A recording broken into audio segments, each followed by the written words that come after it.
Most people are puppets, dancing to the strings of their emotions, triggered by every slight, every stare, every scroll on a screen. Pathetic. Let me tell you the truth. If you want to be unstoppable, you need to learn this one skill.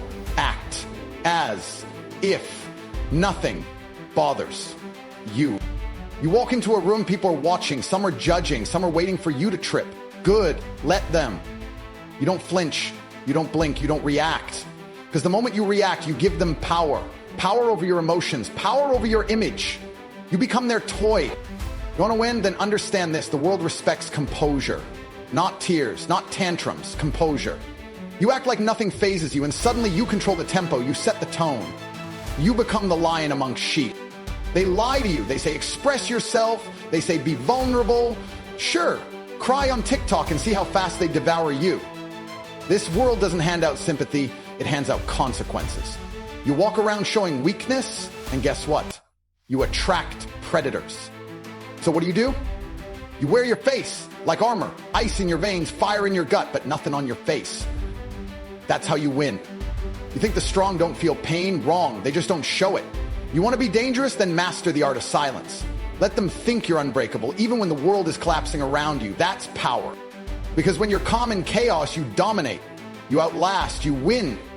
So the next time life hits you, someone talks trash, things fall apart, betrayal cuts deep, don't flinch, smile, nod, walk like you're still 10 steps ahead. That's how you break them, by never letting them see what breaks you.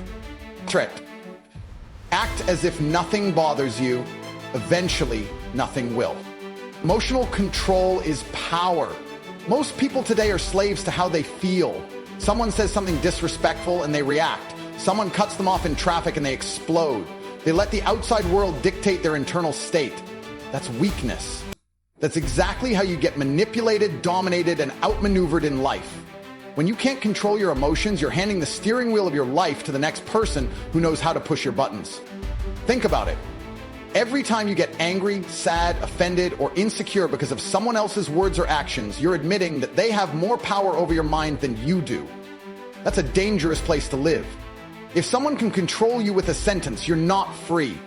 You're programmable. You're easy. Winners don't flinch. They don't react emotionally. They respond strategically. Emotional control is what separates the amateurs from the elites. You ever wonder why the people at the top seem unshakable? It's because they've trained themselves to detach emotion from decision. They don't act because they feel like it. They act because it gets results. They've mastered the art of appearing calm, confident, and untouchable, even when chaos is right in front of them. That's not natural. It's built. It's trained. It's forged through pressure. Look around. Society teaches the opposite. You're told to feel your feelings, express everything, cry it out. But here's the truth. When you let your emotions run the show, you get played. In a world full of predators, you can't afford to be emotional. They don't care about your feelings. They care about leverage. You cry, they see an opening. You get angry, they see weakness. You act out of frustration, they already won. Emotional control is how you stay in the game while everyone else burns out, chasing their next emotional high or low. It's not about becoming cold or heartless. It's about being in charge. Your emotions are tools, not chains. You don't suppress them, you own them. You don't react, you decide. And that gives you an unfair advantage. When everyone else is screaming, panicking, losing their heads, you're focused.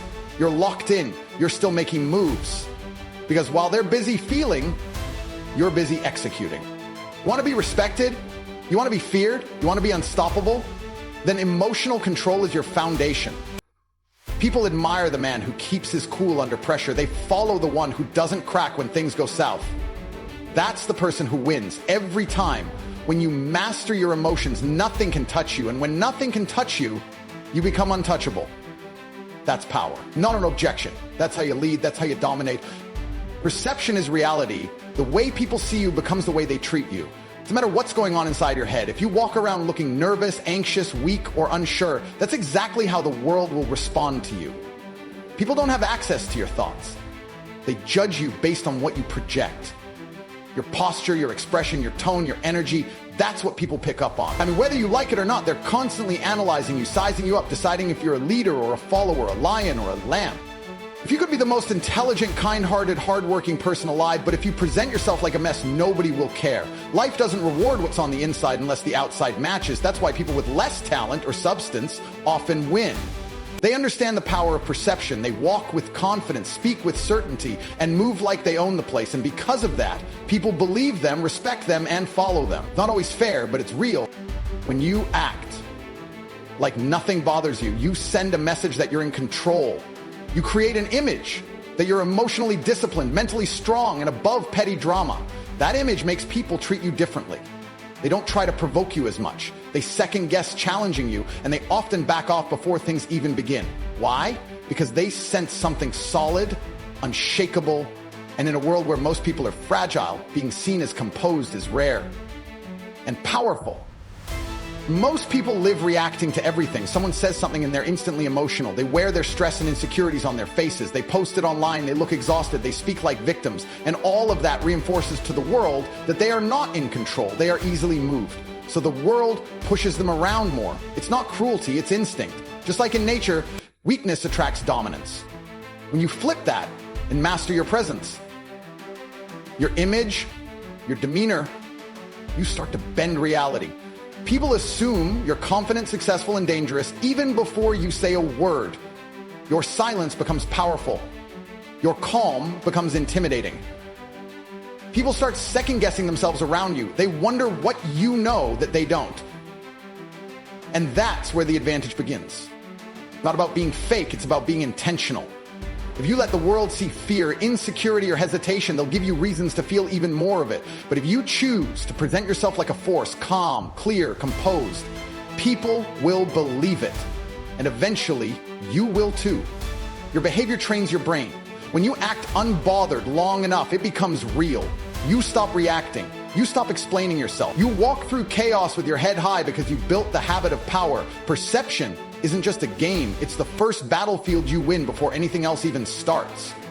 Attention is currency. In today's world, the most valuable thing isn't money, land, or even knowledge.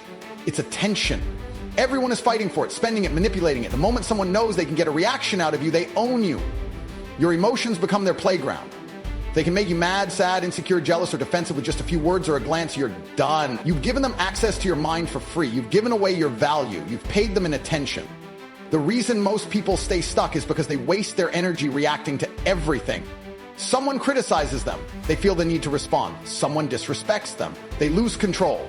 They can't help but show that they're affected, and that exposure makes them predictable, weak, and easy to manipulate. The real players, the ones who understand the game, never give that away. They understand that attention is leverage. If someone can't get your attention, they can't control your thoughts. They can't steer your actions. They can't enter your world. The ones who rise above are the ones who learn to stay calm when others try to provoke them. They don't engage every time someone throws bait. They know most conflict is a trap, someone trying to pull you into a mental cage where they get to play puppeteer. The stronger move is silence. The higher level response is none at all. That drives people insane.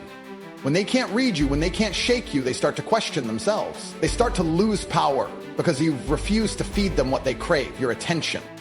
Every time you ignore a petty insult, every time you stay focused while someone tries to throw you off, you're building discipline. You're telling the world, I don't move unless I decide to.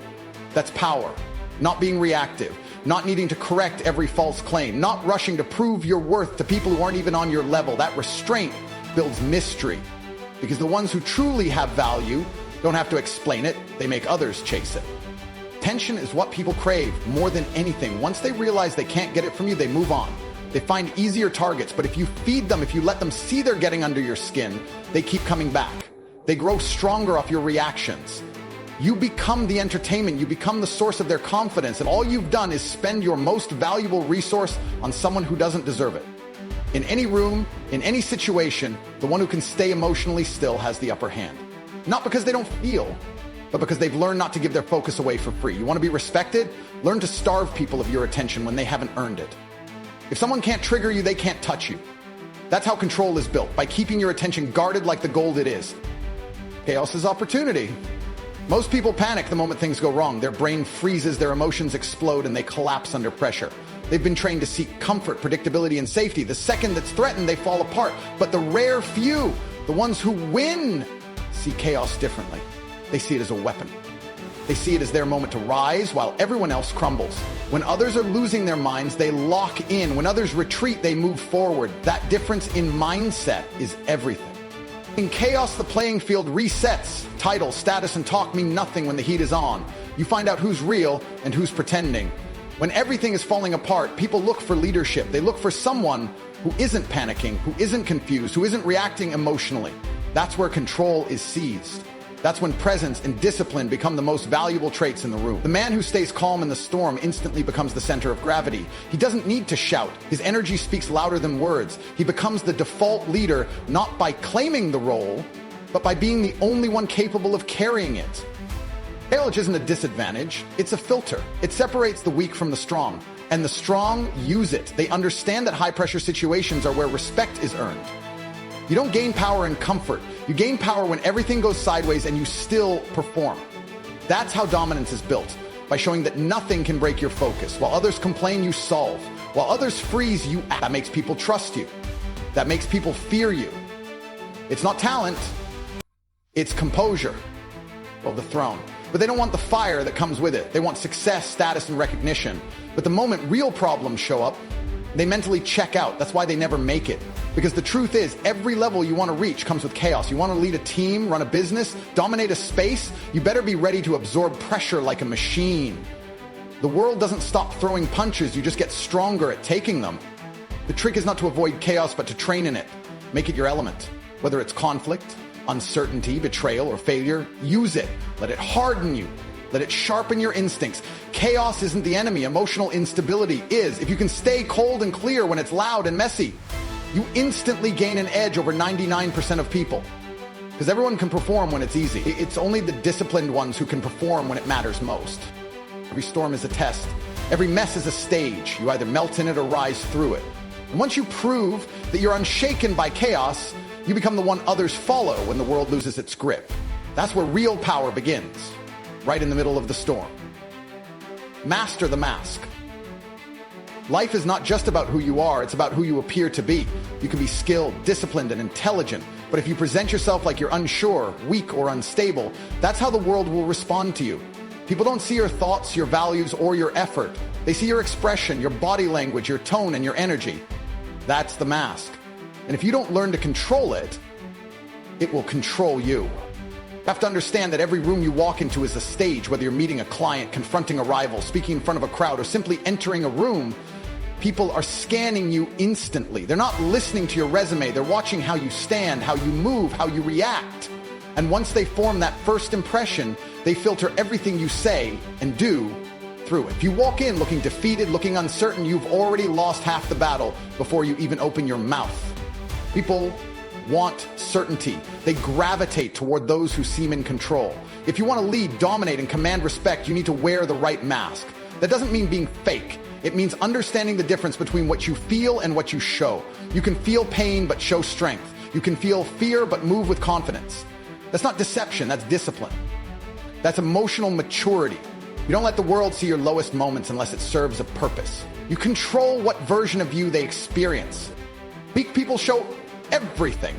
Every emotion hits their face. Every failure drains their posture. Every insult changes their tone. They give away all their cards the moment the pressure hits. And that makes them easy to read, easy to manipulate, easy to break. But when you've mastered your mask, nothing leaks. You show them what you want them to see. You could be going through hell internally, but if your eyes are focused, your tone is calm, and your walk is firm, they'll think you're unstoppable. That illusion becomes reality because people start treating you like you're composed, and that pressure forces you to rise to it. The mask gives you power. It allows you to walk through chaos with control. It keeps your enemies guessing and your allies confident. It trains your own mind too. When you constantly present strength, even when you don't feel it, your brain adapts. You start to believe it. The identity catches up to the behavior. You grow into the role you play. That's how confidence is built, not by waiting to feel perfect, but by acting like the version of yourself you want to become. Control your image. Master the performance. It's not about lying, it's about leading. Not everyone deserves access to your emotions. Not everyone should see behind the curtain. The mask is your filter, your armor, your weapon. Learn to wear it well, and you'll control every room you enter. Weakness invites predators. That's not just a theory, it's a law of nature. In every environment, from the jungle to the boardroom, weakness is hunted. The second you show signs of hesitation, insecurity, or emotional instability, someone somewhere sees an opportunity to take advantage. People might not say it out loud, but they sense it. They can smell fear, they can feel desperation, and they will use it to their benefit. That's how the world works. It doesn't care how kind, thoughtful, or well-meaning you are. If you come off soft, you'll be treated like a stepping stone. That's why acting like nothing bothers you isn't just a performance, it's protection. It's not about pretending to be a robot, it's about sending a clear message to the world. I am not someone to be played with. When you carry yourself like someone who doesn't flinch, doesn't beg, and doesn't break, people approach you differently. They speak more carefully. They second-guess testing your boundaries. But the second you show emotional softness, especially around people who don't have your best interests at heart, they will use it. Not all at once, slowly, subtly. They'll push your limits, take what they can, and keep doing it until you snap or collapse. You see it in every field. In business, the guy who looks uncertain gets lowballed. In relationships, the one who chases too hard gets disrespected. In social circles, the one always seeking approval gets excluded. Weakness, whether real or perceived, attracts pressure. And most of the time, that pressure doesn't come from enemies. It comes from people who test you just to see if you'll fold. That's why it's not enough to be strong inside. Dude, you have to present strength consistently. You have to look and move like someone who has standards, who won't tolerate nonsense, and who doesn't crumble when things don't go their way. There's this idea being pushed that vulnerability is strength, that if you show how much things hurt you, people will respect you more. That's a lie. In reality, if you open up to the wrong people, you give them ammo. You hand them the playbook on how to hurt you again. And they will, either because they're opportunistic or because they're weak themselves and need someone else to step on. You think being open earns compassion, maybe from a few, but from most, it earns leverage. So the strategy is simple. You move with control. You keep your emotions tight. You don't complain, you don't chase approval, and you don't let every hit show. When something hurts, you learn from it silently. You adapt privately. And when you show up sharp. Calm eyes, measured tone, unshakable energy. That's how you eliminate the scent of weakness. That's how you stop attracting people who want to use you. The more strength you show, especially under pressure, the fewer predators you attract. Because predators don't want to fight, they want an easy win. Don't give them one. In a world obsessed with reaction, emotion, and validation, the ultimate power is self-control. When you learn to act as if nothing bothers you, you step into a different league. A league where you're not just surviving, you're dominating. You're no longer at the mercy of disrespect, chaos, manipulation, or weakness. You become the one who controls the pace, sets the tone, and owns the room. Not because life is easy, but because you've trained yourself to be harder than the hits it throws. You stop bleeding for people who don't deserve to see your wounds. You stop giving power to those who haven't earned your attention. You carry yourself like a force, and in return, the world begins to treat you like one. That's not pretending, that's mastery. That's how you win.